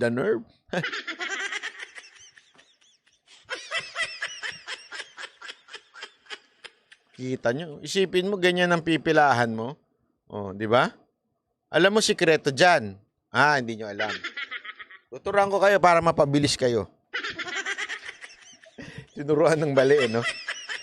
Ang sikreto dyan, kunwari may pilay kayo, tapos hingi kayo ng may dala-dala kayong krauts. Tapos, sasabihin mo doon sa airline, Miss, pwedeng pahingi ako ng wheelchair. Pag may wheelchair ka, may tagatulak ka na, dire-diretso ka pa. Secret yun, huwag siya sabihin, ha? Kaya pansinin mo, eto walang biro ito, pansinin mo, dumadami may wheelchair pagdating sa airport. Hindi mo naman pwedeng questionin yan, baka pag wala yan. Hindi totoo, dumadaming merong wheelchair pag nasa airport. Kahit yung pumunta naman doon, hindi naka-wheelchair, pagdating doon, naka-wheelchair na. Alam niyo kung bakit? Dahil sa haba ng pila sa immigration. Pati sa pagsakay, gusto nila nauuna. Para-para naman kayo ng patutunguhan, ano? Tama, mali. Minsan nga niloloko ko yung tatay ko eh. Sabi ko, Daddy, gusto mo kuha kitang wheelchair? Anyway, senior ka naman na, 75. Ay, sinabi. Senior naman talaga tatay ko, matanda na. So, pwede ko na siyang kuha ng wheelchair, kaya lang malakas pa eh. Mas malakas pa sa akin eh. Mas ano pa, mas ganado pa maglakad kaysa sa akin eh. Kaya ayaw niya ng naka-wheelchair. Baka matuluyan, sabi. Hindi, kaya nga kayong mga nagwi-wheelchair, ha? Ingat kayo. Pag madalas kayo mag-wheelchair, matutuluyan kayo. Ang dami ko nakikitang ganyan, ha? Pagdating sa ano, wala. Tapos magre-request ng, pwede mo ng wheelchair kasi senior na to. Bakit? Di pwede maglakad dyan? Only in the Philippines. Bakit kanyo? Punta kayong Japan. 90, 80, naglalakad pa. Kubang-kuba na, naglalakad pa. Sa atin, 60 pa lang, 50 pa lang, naka-wheelchair na.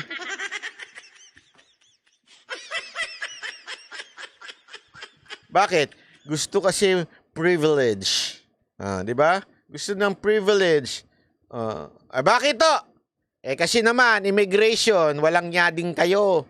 Ganyang kahaba, tingnan nyo, pinahihirapan nyo. Yung dating sinabi ni Pangulong Duterte, comfortable lives, wala na ngayon.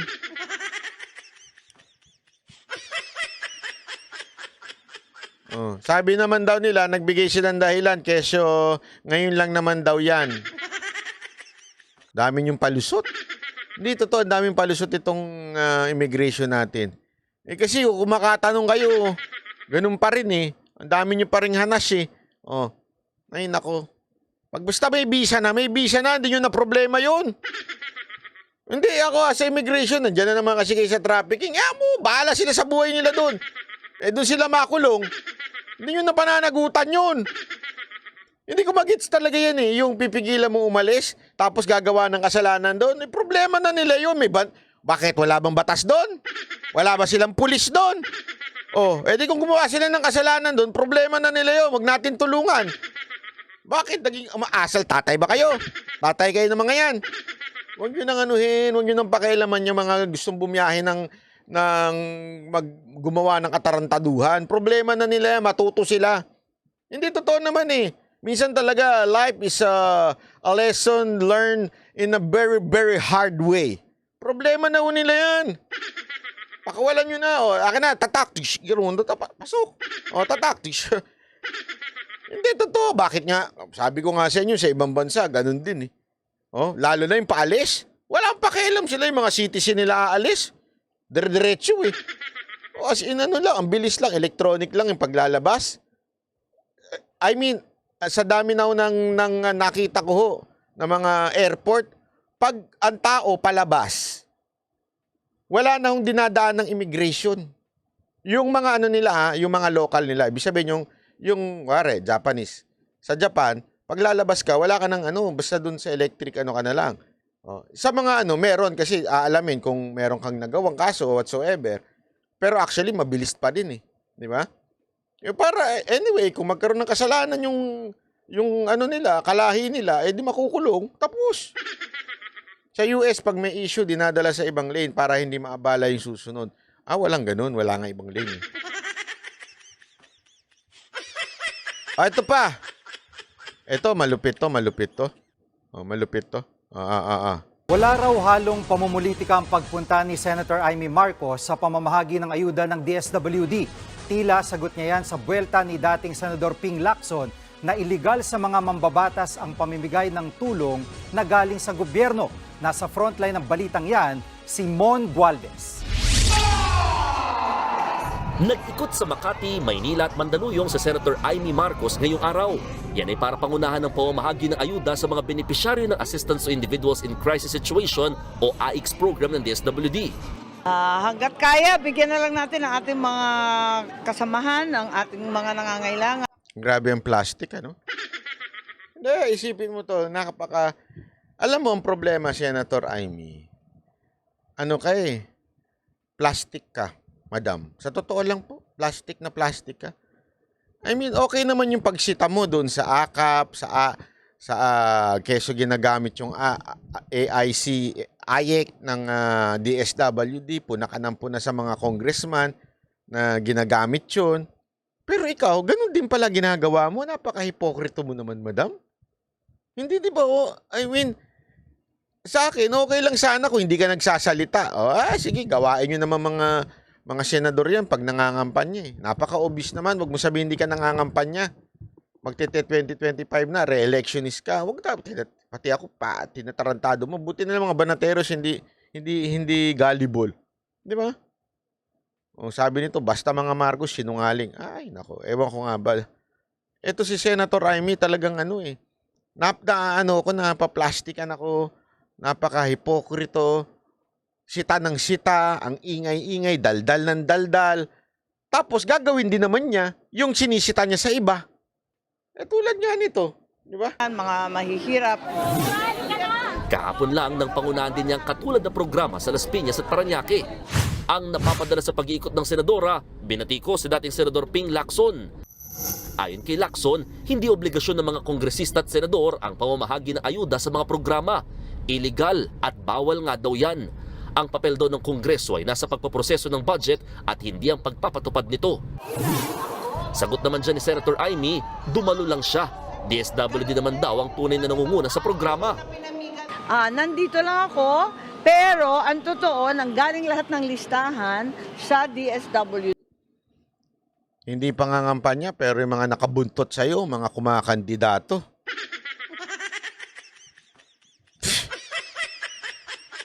Sila ang namimili ng sektor. Wala naman akong pakialam dyan, pati yung LGU. Hindi naman kami nanghihimasok sinong ililista. Ito reasoning ni Madam. Sabi niya, hindi naman kami nanghihimasok. Hindi naman kami namimili kung sinong bibigyan. DSWD yan. Ba't nandiyan ka? Sila naman pala namimili. Sila naman pala namimigay. Bakit nandiyan ka pa? So sinasakyan mo? Sakay na.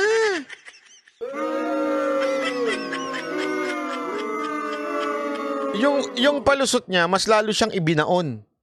Di ba? Na kesyo hindi naman pala hindi siya namimili ng mga bibigyan. Hindi naman pala siyang nagbibigay. Yun na nga eh. So ano ginagawa mo? Sumasakay ka. Di ba? Sumasakay ka sa proyekto ng DSWD. Ay, nako.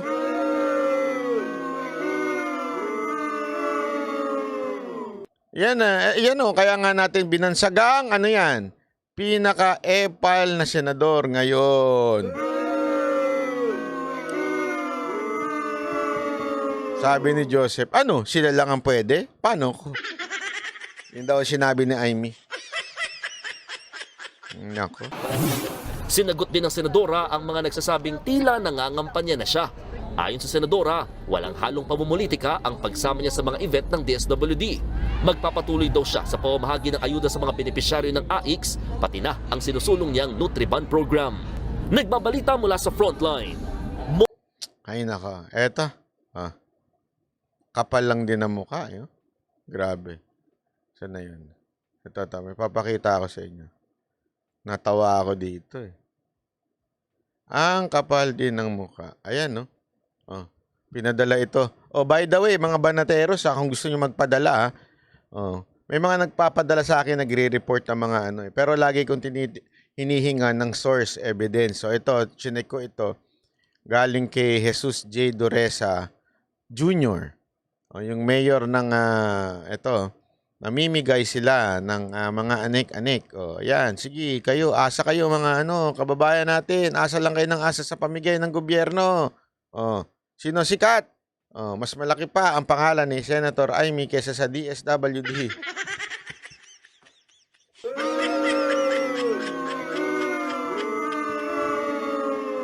Grabe. Tayo? Talagang utu-utu na lang ba tayo mga Pilipino? Pera natin yan eh. Hindi, yun lang sa akin. Mga kababayan ko, pera natin yan. Bakit bida-bida ito mga to?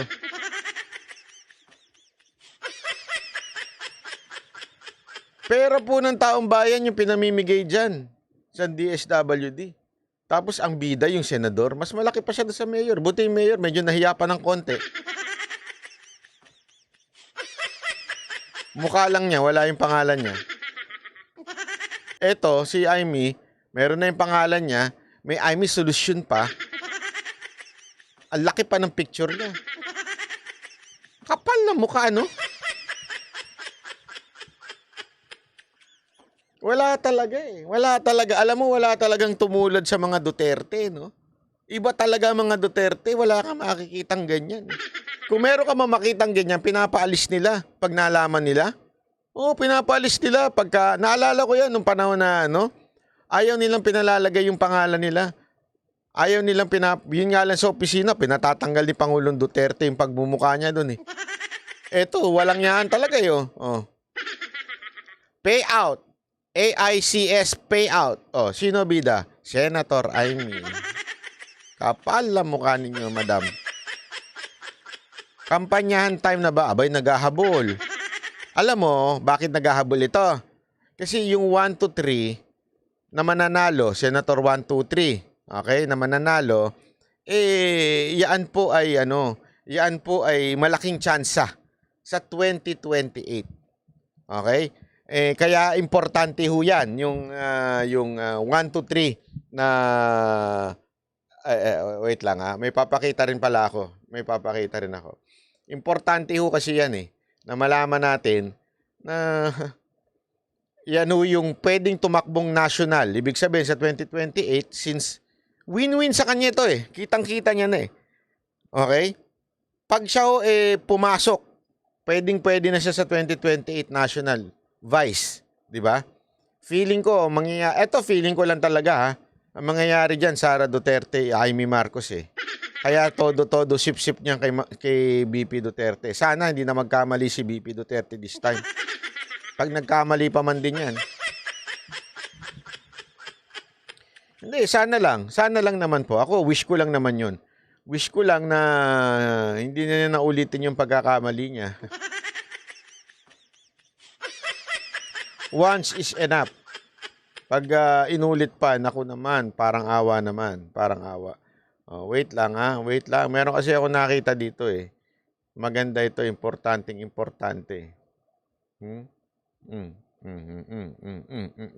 Nawawala pa.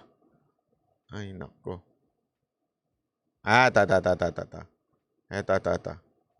Natatawa ako kasi dito. Merong lumabas na bagong survey ngayon. Okay?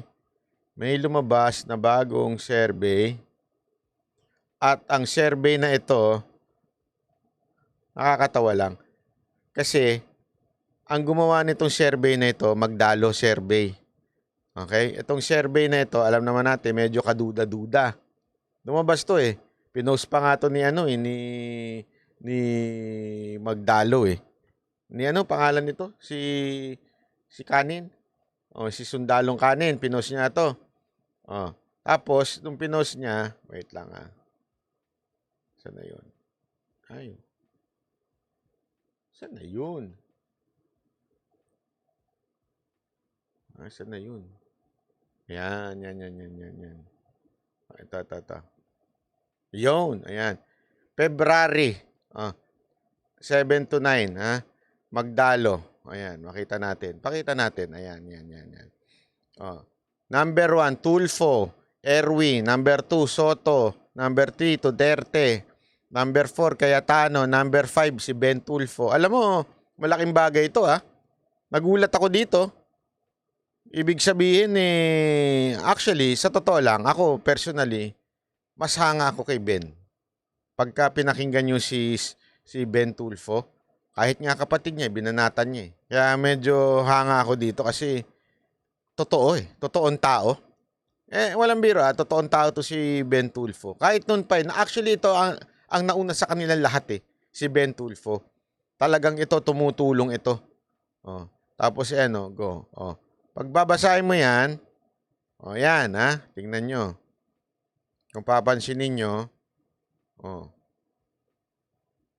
hindi pumasok si Trillanes. Although, ang dahilan niya, baka siguro dahil tatakbo siya sa Caloocan, pero gayon pa man, siyempre, nakalagay ka pa rin dyan. Kung sakasakali Pantakin mo, Magdalo ang nag-survey, hindi ka man lang pumasok. Di ba?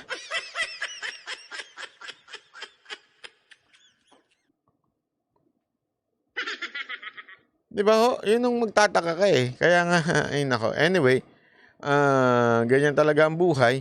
Oh. Ito, binabasa natin yung mga ano. Yeah, I agree. Ben Tulfo is better among the male siblings. Ako, naniniwala ako. Ibang-iba yun eh. Yung mga may ayaw dun sa iba to si Ben. Iba. Panoorin nyo. Ako, natutuwa ako talaga dito kay Senator tuloy. Bagay, Senator Ben Tulfo.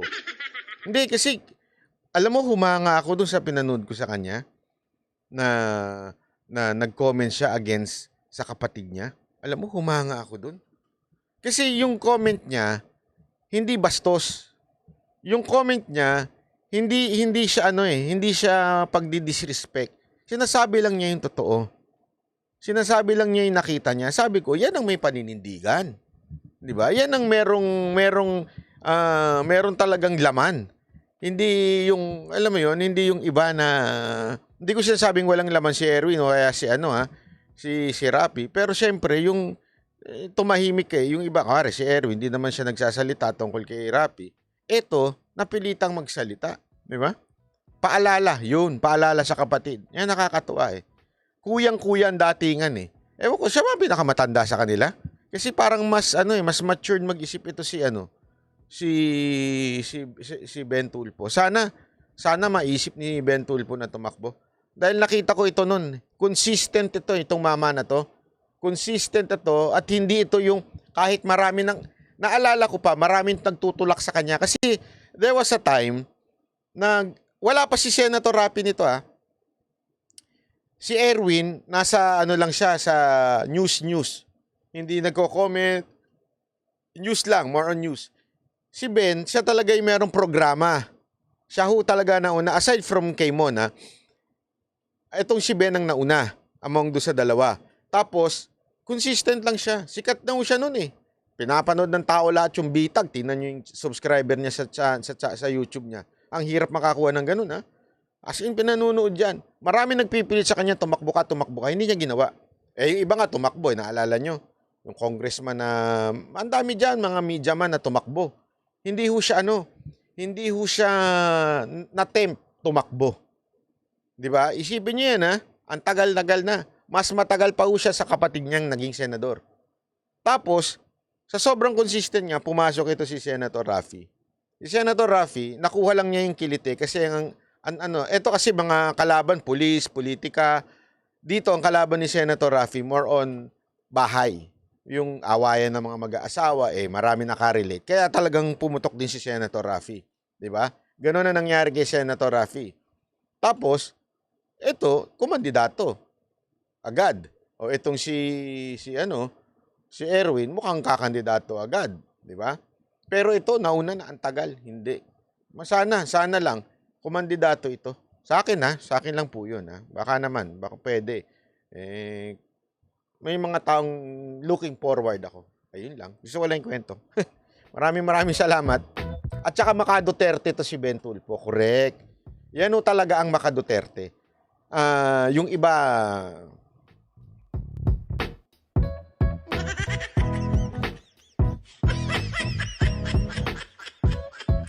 Simon atang LS. Hindi nakasama niya sa tatlo eh.